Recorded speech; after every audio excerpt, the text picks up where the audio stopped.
You're walking home late at night, the street so quiet you can hear your own heartbeat. Then out of nowhere, another sound. Footsteps, way too close, mimicking your every step. You glance back, but the street's empty. Or so you think. Today, I'm diving into 3 real gut-twisting stories about people who were followed. The kind of experiences that'll have you looking over your shoulder for days. These aren't made-up tales. They're the stuff of real-life nightmares. You're watching Doctor DarkVibe, your go-to for real, spine-chilling horror stories. If you're into unsettling, true horror experiences, you're in the right place.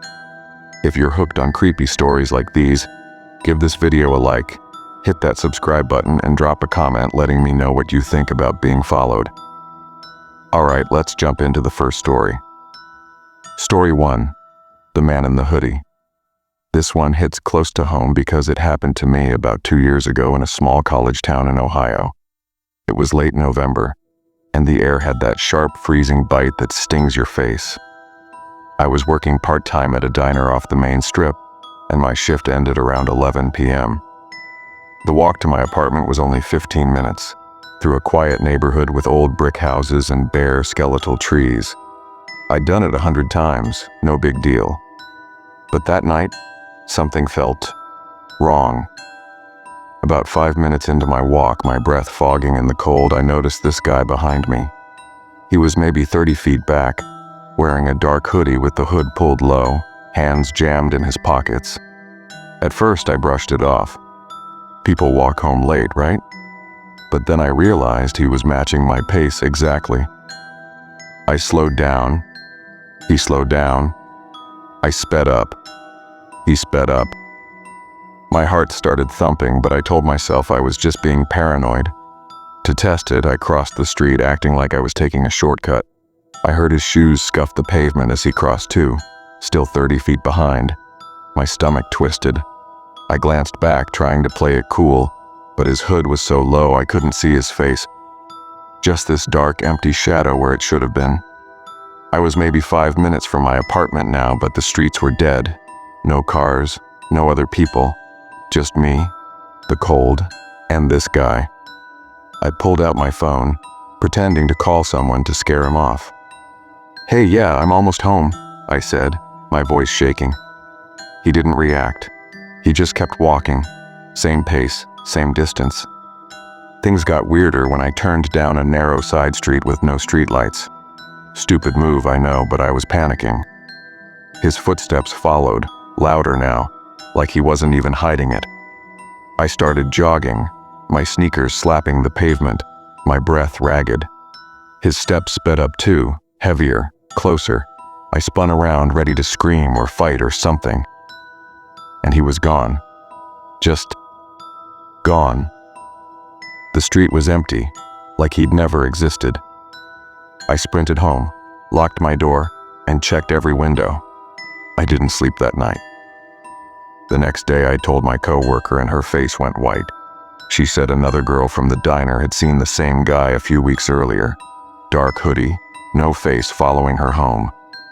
She'd called the cops, but they found nothing. I never saw him again, but every late night walk since I feel like someone's just out of sight, waiting. That experience still messes with me, but it's not just on foot that you can feel eyes on you. Sometimes it's behind the wheel when the road feels like it's hiding something. That brings me to our next story, about a guy named Ryan who learned that lesson the hard way. Story 2. The car that wouldn't stop. Ryan shared this online a while back, and it stuck with me ever since. He lived in a suburb outside Denver and had just started a job that kept him out till 2 a.m. His drive home was mostly empty highways, long stretches of dark fields broken up by the occasional gas station. One night he glanced in his rearview mirror and saw a car tailing him. An old, beat-up sedan with one headlight dimmer than the other.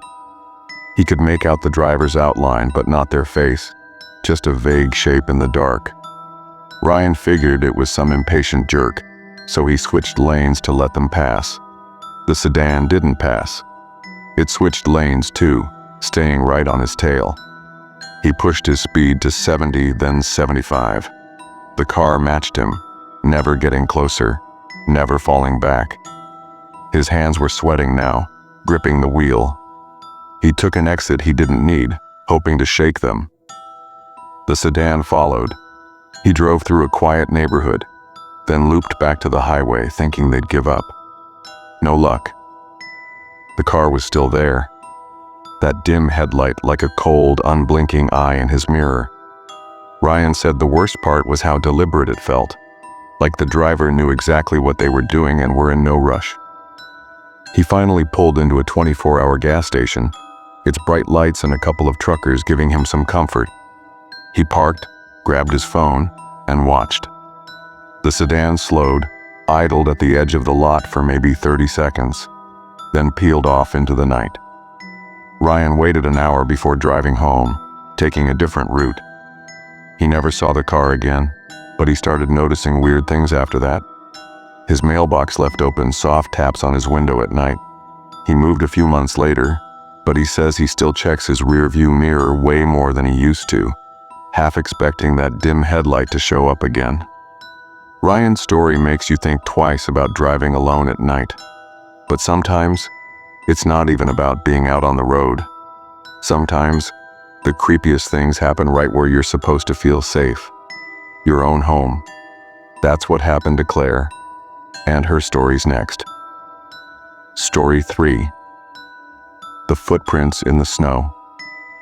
This one comes from Claire, who lived alone in a small cabin in upstate New York. It was February, and a big snowstorm had just dumped a foot of fresh powder, turning everything into a silent white world. Claire worked from home, so she didn't go out much, but every morning she'd clear the snow from her porch. One morning, she opened her front door and stopped dead. In the untouched snow were footprints, big, heavy boot prints like a man's. They started at the edge of the woods, about 50 yards away, and led straight to her porch. The worst part? There were no prints leaving. It was like whoever made them just disappeared. Claire's heart was pounding as she snapped pictures with her phone. She called her neighbor Tom, an older guy who showed up with his shotgun. He followed the prints back to the woods, but they just stopped at the tree line, like the guy had climbed a tree or vanished. No other tracks, no nothing. Claire tried to shake it off, but things got weirder. Her motion sensor light started flicking on at 3 a.m., but when she looked outside, the snow was untouched. She'd hear faint crunching sounds, like someone walking, but her frosted windows hid whatever was out there. Then one night, her dog woke her up growling at the front door. Claire grabbed a kitchen knife and stood there listening. No knocks, no voices, just a slow, deliberate scrape against the wood, like someone dragging their fingers down it. She called the cops the next morning. They searched but found nothing, no prints, no marks. They told her to get a security camera, which she did, but the uneasy feeling never left. A month later, she was checking the footage and saw something that made her pack up and leave for good. At 2:47 a.m., the camera caught a figure standing at the edge of the woods, just staring at her cabin.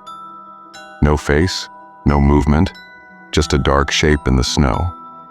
The timestamp showed it stood there for 3 hours, before turning and disappearing into the trees. Claire's staying with her sister now, but she says she still dreams about those footprints, and the feeling that whoever made them is still out there, waiting for her. Man, those stories hit way too close to home, don't they? If you enjoyed that creepy ride, go ahead and smash that like button, hit subscribe, and drop a comment telling me what you would have done if you were in my shoes, or Ryan's or Claire's. More terrifying stories are coming your way soon, only here on Doctor DarkVibe. Stay safe out there, and maybe check your surroundings before you head out tonight.